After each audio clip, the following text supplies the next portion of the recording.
When I was a boy growing up in the outskirts of Walsenburg, Colorado, there was a legend that haunted every child in town. It was about the old woman who lived across the canyon, hidden in a forest so dense it swallowed the light. People called her a witch, though no one dare say it to her face. Her house was deep in the woods, a crumbling ruin that seemed to trap anything that got too close. My father wasn't one for superstition, but even he got quiet when he heard her name. Katina Blackwood, a name that lingered like a bad omen. She was known for strange habits and odd sightings, but the most disturbing stories were about her pigs. Folks whispered that they weren't really pigs. Not entirely. Some said she turned people into pigs so she could consume their souls. One night, the wind whipped through the canyon, a low, haunting howl.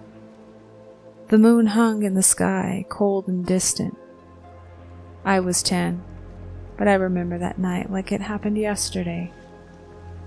There was a knock on the door, slow and deliberate. My father opened it, and there she stood, Katina, wrapped in a tattered black cloak, her eyes reflecting the moonlight with an eerie gleam. "Good evening, John," she croaked, her voice harsh and cold. "I'm looking for my pigs. Have you seen them?" My father's jaw tightened, his eyes locked on hers. "No, Katina," he said. "I've seen no pigs. It's late. You should go home." She let out a dry, humorous chuckle. "Home?" she whispered. "I'm not afraid of the dark." Without waiting for permission, she began circling the outside of the house, moving too quickly for her age. She moved like a shadow, her presence unsettling in the dim light.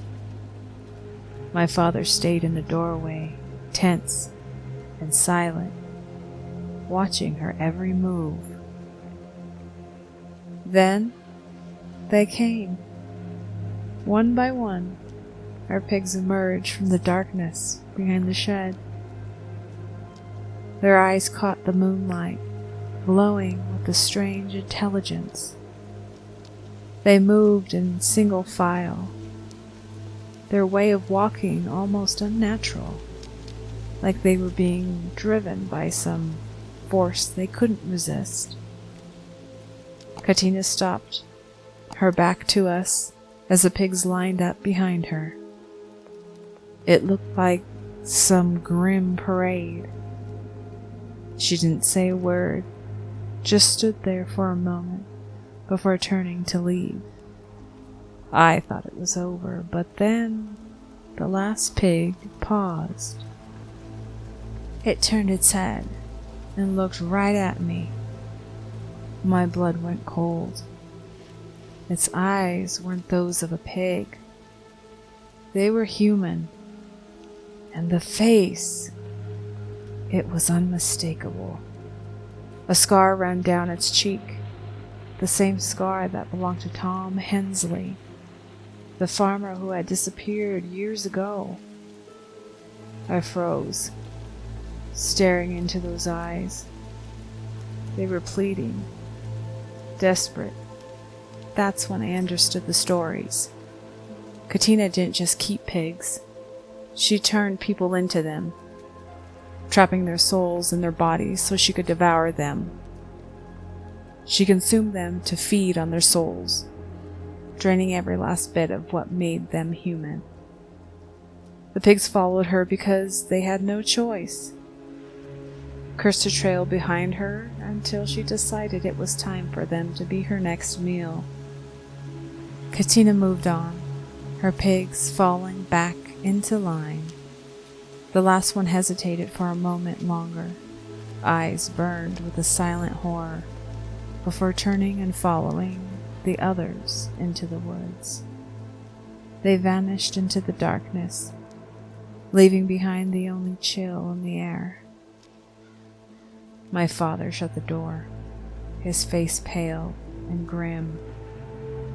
We never spoke about that night again, but the memory of that last pig, the one with the human eyes and the scared face, has never left me. It was then I knew the truth. Katina Blackwood was no ordinary witch. She was something much worse. A predator who turned humans into livestock, feeding on their very souls. Even now, as a wind howls through the canyon, I know she's out there, lurking in the shadows, eyes fixed on my father and me from the edge of the woods. We hope you enjoyed the story. Stay safe and remember, the scariest stories are the ones we live through. Until next time.